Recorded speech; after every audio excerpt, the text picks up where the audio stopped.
Hello दोस्तों, आपका स्वागत है अपने एग्जाम बूस्टर चैनल पर। दोस्तों, आज हम सब लोग बात करने वाले हैं एक छोटे से वीडियो में ऋग्वैदिक काल और वैदिक काल के बारे में, जो कि कहीं न कहीं इतिहास की जगत में 1 या 2 नंबर जो है आप इस टॉपिक से आसानी से प्राप्त कर सकते हैं। चलते हैं, बात करते हैं उन्हीं सभी पॉइंटों के बारे में। बात करेंगे कि ऋग्वेद क्या है। ठीक है, ऋग्वैदिक काल के बारे में बात करेंगे। तो उसमें हम स्टार्ट करेंगे कि ऋग्वेद क्या है। ठीक है, तो इससे पहले ऋग्वेद को बताने से पहले हम ये बात करेंगे कि वेद कितने प्रकार के होते हैं। ठीक, तो वेद आपके होते हैं 4 प्रकार के। पहला आपका ऋग्वैदिक काल होगा, दूसरा आपका हो गया यजुर्वेद, तीसरा आपका हो गया सामवेद और चौथा आपका क्या होगा, अर्थवेद। तो आपको बता दें कि सबसे जो प्राचीन वेद है आपका, जो सबसे प्राचीन वेद है तो वो आपका कौन सा है, तो ऋग्वेद है। ठीक है, लेकिन अगर वही नवीनतम वेद के बारे में बात करें कि नवीनतम वेद कौन सा है, तो वो आपका कौन सा है, अर्थवेद। ठीक है दोस्तों, कौन सा वेद है आपका, अर्थवेद है। ठीक है, तो दोस्तों अब हम बात करेंगे कि ऋग्वेद क्या है। ठीक है, धीरे धीरे हम सभी वेद के जो जितने भी क्वेश्चन बनने वाले हैं इस टॉपिक में हमने रखा है, लेकिन आगे जो भी टॉपिक बनने वाले हैं तो उसी को हम कवर करते जाएंगे। तो ऋग्वेदिक के काल के बारे में बात करेंगे तो ये सबसे जो है प्राचीन वेद है, और नवीनतम अगर वेद के बारे में बात करेंगे तो वो आपका अर्थवेद है। ठीक है, तो ऋग्वेद में क्या क्या होता है कि ऋग्वेद में कितने मंडल होते हैं, तो आपको बता दें कि ये इसमें 10 मंडल होते हैं। ठीक, और सूक्त की बात करें कि इसमें सूक्त कितने होते हैं, तो सूक्त बता दें आपको बच्चा 1028 सूक्त होते हैं। ठीक, अगर हम बात करने वाले हैं कि जो थर्ड आपका गायत्री मंत्र, थर्ड जो आपका मंडल है तो उसमें क्या आता है आपका बच्चा, तो बता दें आपको गायत्री मंत्र आता है, जो कि किस देवता से संबंधित है, तो उसको बता दें आपका सूर्य देवता से समर्पित है।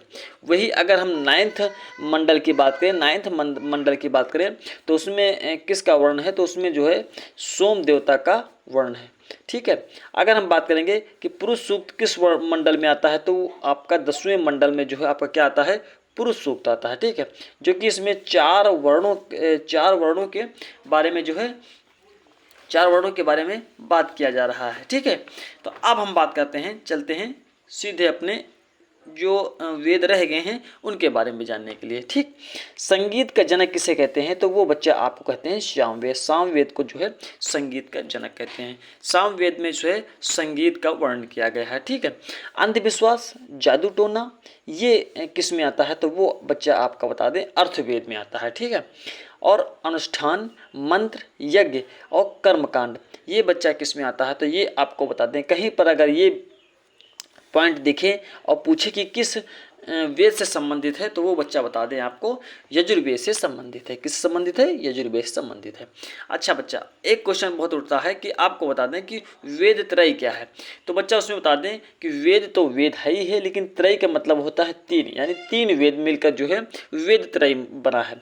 तो आपको बता दें कि ऋग्वेद, यजुर्वेद और सामवेद, इन 3 वेदों को जो है क्या कहते हैं, आपका वेद त्रय वेद कहते हैं। ठीक है, अब इन वेदों में कौन क्या है, जिसे बात करते हैं कि 4 आश्रमों का उल्लेख किस उसमें किया गया है, तो और किसे कहते हैं, तो उसको कहते हैं जवालो उपनिषद। ठीक, 4 आश्रमों का जो उल्लेख है तो उसे क्या कहते हैं, तो वो आपका जवालो उपनिषद कहते हैं उसे। ठीक, वहीं सत्यमेव जयते जो है में सत्यमेव जयते किस में उल्लेख है, तो उसको उसका उल्लेख है आपका मुंडको उपनिषद में, और उसको मुंडको उपनिषद भी कहते हैं दोस्तों। ठीक है, तो दोस्तों अब हम बात करने वाले हैं वेद एवं उनके ब्राह्मण ग्रंथ। ठीक है, ब्राह्मण ग्रंथ आपको हमने बताया था कि जितने भी वेद से पॉइंट बनने वाले हैं, ठीक है, तो उन सभी को हम अपने पूरे इस वीडियो में कहीं ना कहीं जो है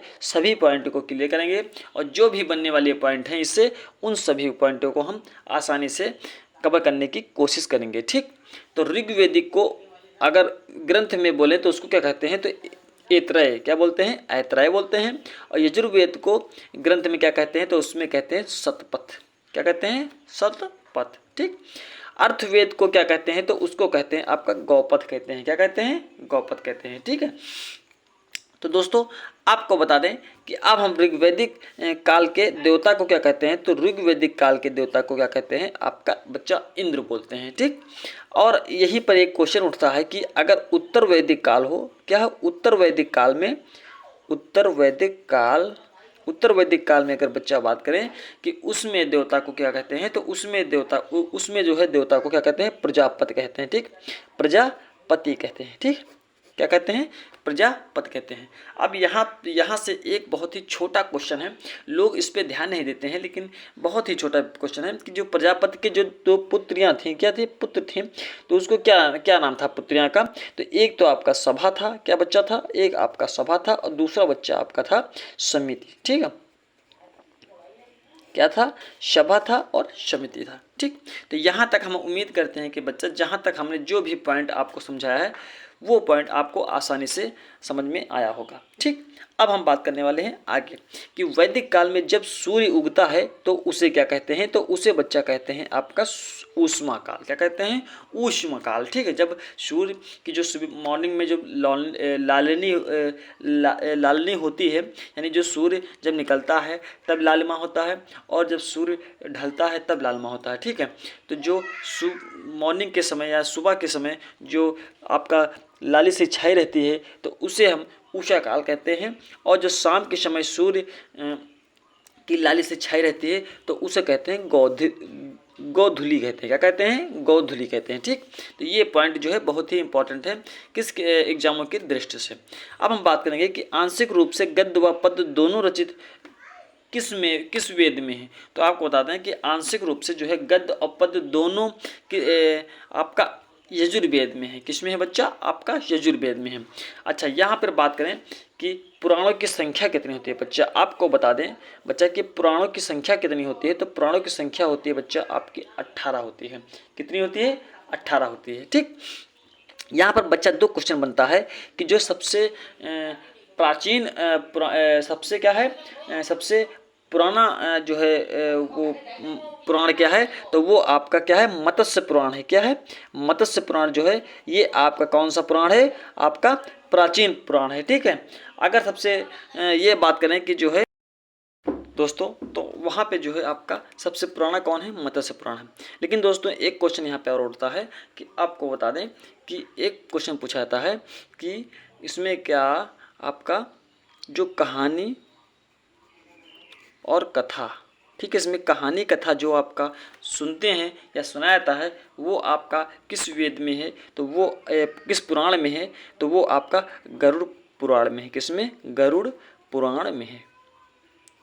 ठीक, तो बच्चे आपको बता दें कि यहाँ पर जो भी टॉपिक में से कोई भी क्वेश्चन अगर उठने वाला है तो उस क्वेश्चन को हमने जो है यहाँ पर शुमार किया है। ठीक, अब हम बात करेंगे कि वेदांत को क्या कहते हैं, तो वेदांत को उपनिषद कहते हैं। ठीक, वेदांत उपनिषद को क्या कहते हैं, तो वेदांत को उपनिषद कहते हैं। और वेदांत की संख्या कितनी होती है बच्चा, तो आपको बता दें 108 होती है। ठीक, ऋग्वैदिक में मवेशियों के राजा को क्या कहते हैं, तो वो आपका गौपति कहते हैं। क्या कहते हैं, गौपति कहते हैं। ठीक है, ठीक बच्चा, अब हम बात करेंगे कि वैदिक काल में पढ़ किसे कहते हैं। ठीक, वैदिक काल में पढ़ किसे कहते हैं, एक क्वेश्चन आता पूछाता है, बहुत ही पूछाता है।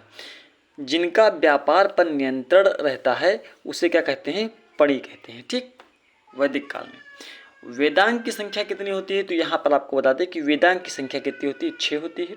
और ये अपने बच्चा होते हैं, जैसे एक हो गया आपका शिक्षा, ठीक, एक हो गया आपका कल्प, क्या हो गया आपका कल्प, एक हो गया आपका निरुक्त, क्या हो गया आपका निरुक्त, एक हो गया आपका व्याकरण, क्या हो गया आपका व्याकरण, एक हो गया छंद, क्या हो गया आपका छंद हो गया, एक हो गया ज्योतिष, क्या हो गया आपका ज्योतिष हो गया, और एक दो।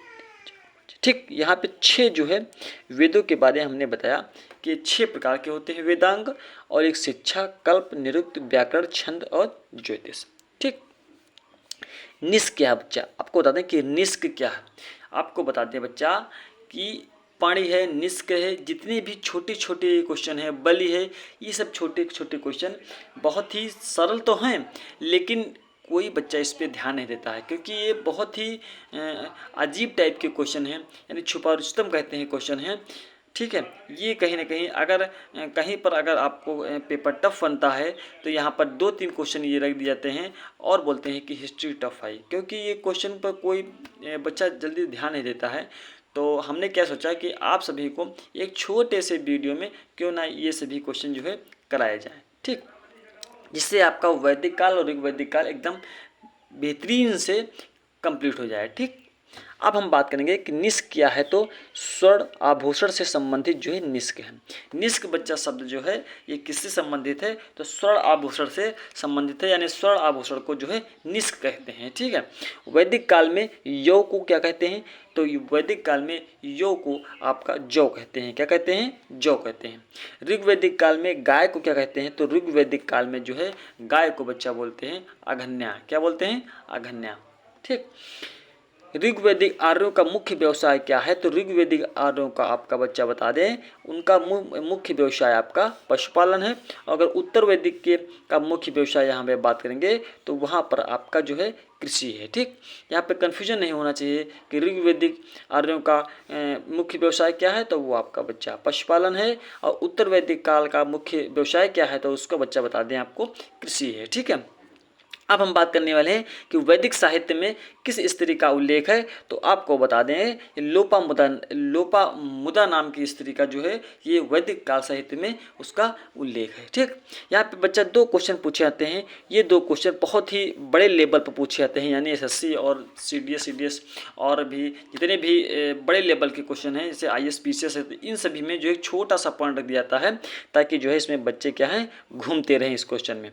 ठीक, तो ये अनुलोम किसे क्या कहते हैं कि, तो उसको बता दें आपका उच्च वर्ण के पुरुष का निम्न वर्ण की स्त्री के साथ विवाह करना जो है आपका बच्चा अनुलोम कहलाता है। ठीक है, वहीं पर अगर प्रतिलोम की बात करेंगे हम, तो उच्च वर्ण की स्त्री का निम्न पुरुष के वर्ण के साथ विवाह करना क्या कहलाता है बच्चा, आपका प्रतिलोम कहलाता है। ठीक, तो अनुलोम और प्रतिलोम बच्चा आपका यही होता है कि अनुलोम आपका उच्च वर्ण के पुरुष का निम्न वर्ण की स्त्री के साथ विवाह करना, और बच्चा प्रतिलोम उच्च वर्ण की स्त्री का निम्न पुरुष के साथ विवाह करना, ये क्या कहलाता है, प्रतिलोम कहलाता है। ठीक, वैदिक काल में परिवार के मुखिया को क्या कहते हैं, तो गृहपति कहते हैं। ठीक है बच्चा, वैदिक काल की अगर बात करेंगे हम तो वहाँ पर जो है वैदिक काल के परिवार के मुखिया को क्या कहते हैं, गृहपति कहते हैं। बच्चा आपको बता दें कि जब भी आप क्वेश्चन जो है गूगल पे ढूंढेंगे तो आपको वैदिक काल, ऋग्वैदिक काल, इन दोनों कालों में क्या क्वेश्चन जो है आपको अलग अलग मिलेंगे, तो चिंता करने की कोई ज़रूरत नहीं है। जो भी जिस वैदिक काल या ऋग्वैदिक काल में से जो भी क्वेश्चन बनने वाले हैं, हमने यहाँ पे जो है एक छोटे से वीडियो में शुमार कर दिया है। ठीक है, तो वैदिक काल में कर को क्या कहते हैं, तो वैदिक काल में कर को आपका बलि कहते हैं। बच्चा आपको बता दें कि ये सब जो है हमने यहाँ से जो है प्रीवियस पेपर से जो है कलेक्ट किया है। ठीक है, ताकि आपको इधर उधर कंटेंट ना मालूम दिए कि ऐसे जो है कंटेंट रख दिया गया है। हमने जो है जो भी आपके प्रीवियस पेपर में रखे गए हैं, यानी कहीं ना कहीं एग्जाम में पूछे गए हैं, तो उन्हीं क्वेश्चनों को हमने जो है क्या किया है, रखा है। ठीक, किस वेद को चंपू काव्य भी कहते हैं, तो यजुर्वेद को क्या कहते हैं, चंपू का काव्य भी कहते हैं। वासुदेव कटुम्बकम ये कहाँ से लिया गया है, बहुत ही पूछा जाता है कि वासुदेव कटुम्बकम ये जो है आपका बच्चा महाउपनिषद से लिया गया है।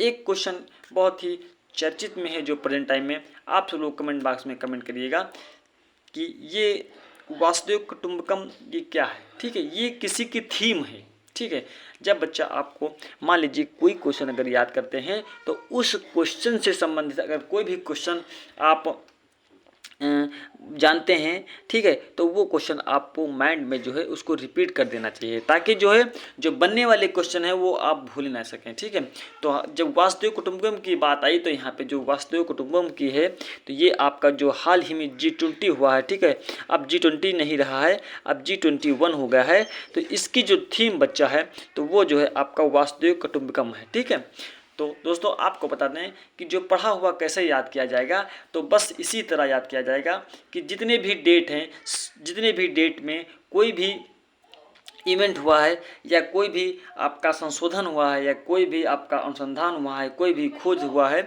तो कोशिश करें कि उन सभी डेटों को एक अपने नोट्स में कलेक्ट करके जो है सीरियल वाइज से याद कर लें, ताकि अगर उस डेट को अगर कहीं पर देखें तो जितने भी क्वेश्चन उससे बनने वाले हैं आपके माइंड में आसानी से क्लिक हो जाएंगे और आपको आसानी से भूल नहीं पाएंगे उसको। ठीक है। ऋग्वेद में गोपा किसे कहते हैं, तो ऋग्वेद में जो है गोपा आपको राजा को कहते हैं। ठीक है। लेकिन यहाँ पर अगर वैदिक काल या उत्तर वैदिक काल में ढूंढेंगे तो वहाँ पे कुछ और कहते हैं। लेकिन हमने क्या किया है, जो भी पूछने वाले क्वेश्चन हैं तो उन्हीं को हमने रखा है, आपको ज़्यादा इधर उधर जाने की कोशिश नहीं है। ठीक है। तो ऋग्वेद में गोपा किसे कहते हैं, तो ऋग्वेद को जो है राजा को क्या कहते हैं, गोपा कहते हैं। दोस्तों अगर आपको ये वीडियो अच्छी लगे तो प्लीज़ लाइक, सब्सक्राइब और सपोर्ट करना इसी तरह।